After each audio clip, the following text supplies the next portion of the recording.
দরজাটা খুলতেই মনটা একদম ভালো হয়ে গেল। Aloe vera, baby tears, spider plant, আরও নাম জানা অজানা কত গাছ বারান্দাটা কেমন সবুজ করে রেখেছে।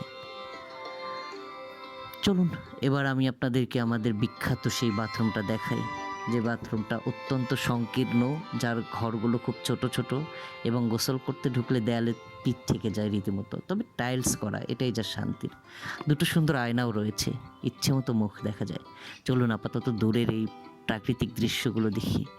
একটা লেক, ওই যে দেখুন একটা নৌকো বাঁধা, কি চমৎকার, কি চমৎকার।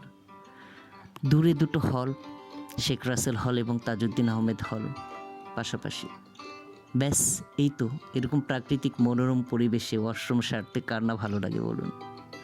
চলুন, বাথরুমে বেশি থাকা ঠিক না, আমরা এবার বেরিয়ে পড়ি। এই হলো আমাদের সংক্ষিপ্ত বাথরুম ট্যুর। আশা করি ভালো